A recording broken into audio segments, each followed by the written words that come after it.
Every morning, as the sun began to peek over the horizon, the beggar would shuffle toward the busy marketplace with his bowl clutched tightly in his hands. His clothes were nothing more than tattered rags, worn thin by years of hardship and neglect. The soles of his shoes were almost entirely gone, leaving his feet raw and blistered from the rough cobblestones beneath him.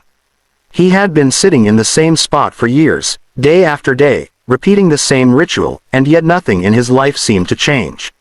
People passed him without a second glance, some giving hurried coins, others completely ignoring him. When someone did drop a coin into his bowl, he would pick it up with trembling fingers, staring at it as if it were the only thing keeping him alive. Still, it never felt like enough. In his mind, he was trapped in a cage of poverty that seemed impossible to escape. He muttered the same words each day. I am poor, I have nothing, someone please give me a coin. The repetition had become almost automatic, a mantra of defeat that had seeped into every corner of his life. The beggar's world was small and colorless. He rarely spoke to anyone, not because he didn't want to, but because he had convinced himself that no one cared. Children would run past, laughing and playing, their mothers tugging at their hands, and he would watch silently, imagining a life that seemed so far away from his own. In the evenings, he would return to a makeshift shelter, a cardboard box tucked in the corner of a deserted alley, and stare at the few possessions he had. A threadbare blanket, a chipped bowl, and a worn-out book whose pages had long since turned yellow. He had long ago stopped dreaming of a better life, believing that he was destined to endure the same fate forever. But life, as it often does, has a way of shifting in unexpected ways. One morning, as he sat in his usual spot, hunched over and weary, an old man approached him. His clothes were simple, but clean and neat, and his eyes shone with warmth and wisdom. He looked at the beggar for a moment and then said, in a voice both gentle and firm, change your words, and you will change your life. Stop asking with misery, speak with gratitude. The beggar blinked in surprise, unsure of what the man meant. Gratitude, he whispered, almost to himself. What good would gratitude do me? I have nothing to be grateful for. The old man smiled, shaking his head slightly. Gratitude is not about what you have. It is about the way you see the world. Poverty begins in the mind. If you continue to believe that you are poor, then poverty will always follow you. But if you start seeing even the smallest kindness as a gift, then doors you never imagined will begin to open. That night, the beggar lay in his cardboard shelter thinking about the man's words. They stirred something inside him, a tiny flicker of hope that had been buried under years of despair. For the first time in as long as he could remember, he wondered what might happen if he changed the way he spoke and thought. Could it really make a difference? The idea seemed almost absurd, yet he could not shake the old man's words from his mind. The next morning, he returned to his spot in the marketplace, but this time he did something different. He straightened his back, lifted his chin, and smiled at the first person who walked by. When someone dropped a coin into his bowl, he looked up, met their eyes, and said, "Thank you for your kindness. May your wealth grow as you help me." People were taken aback at first. They were not used to a beggar thanking them so sincerely. There was no pleading, no despair, only warmth and appreciation. And slowly, as the hours passed, more people began to stop.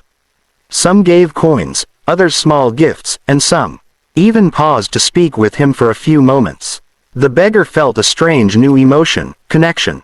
For the first time, he realized that people did not only give out of pity, they gave because they were touched by his gratitude.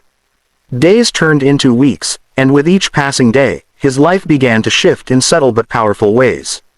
He saved a few coins here and there, enough to buy better clothes, food that was more nourishing, and even a small stall where he could sell simple handmade items.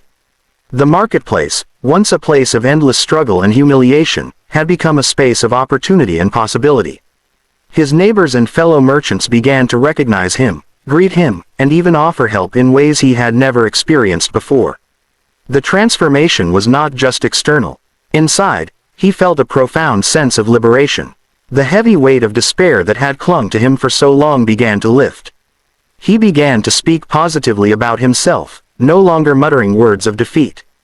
Instead of saying, "I have nothing," he would say, "I am thankful for what I have and open to what is coming."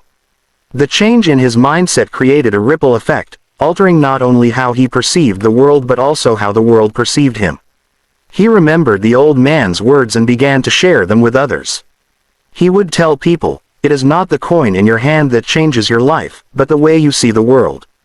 Gratitude opens doors that despair can never unlock. People listened, some with skepticism, others with curiosity, and a few with the kind of realization that sparks action. Slowly, the beggar, now a man of new hope and purpose, became a symbol in the marketplace of what it meant to live with gratitude and a positive mindset. The years passed, and his humble stall grew into a small business. He could now afford a modest home, proper food, and even some education for the children of the neighborhood. Yet, he never forgot the lessons he had learned on that fateful morning when the old man spoke to him. Every day, he would remind himself and others that the power to change one's life begins not with wealth or opportunity, but with a shift in mindset. Sometimes, in quiet moments, he would look back on the long years of struggle and feel a mixture of sorrow and gratitude. Sorrow for the years wasted in despair, but gratitude for the lesson that had come just in time to change his destiny. He realized that life had always offered him choices, he simply had to open his eyes to see them. The marketplace, once a place of rejection and invisibility, had become a stage of transformation. Children laughed nearby, women carried their baskets of goods, merchants called out their wares, and he, once a beggar, now walked among them as a man who had discovered the extraordinary power of gratitude and positive thinking. Each coin given to him was no longer a symbol of pity but a token of human connection, a reminder that generosity and kindness exist everywhere, sometimes waiting only for the right mindset to recognize them. In the end, the beggar understood a truth that many spend their entire lives searching for: that change is never external alone. It begins within. The world does not owe anyone a living, but it does respond to the energy one brings into it. Desperation closes doors, while gratitude opens them. Hopelessness isolates, while positivity invites connection. And so, every day, he would sit at the edge of the marketplace, not merely as a merchant or a man who once begged, but as a living testament to the idea that life can transform when the mind chooses to see opportunity instead of limitation. People who once ignored him now sought his advice. Children would gather around, asking him questions about life. And he would always answer, with the same words the old man had spoken to him so many years ago: "Change your words, change your thoughts, and life will change." Begin with gratitude, and you will see doors open that you never imagined.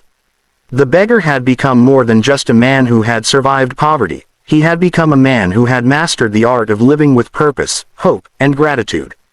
And in doing so, he discovered the greatest treasure of all: that the power to change one's life was never in the coins of the world, but in the thoughts and words that shape the mind.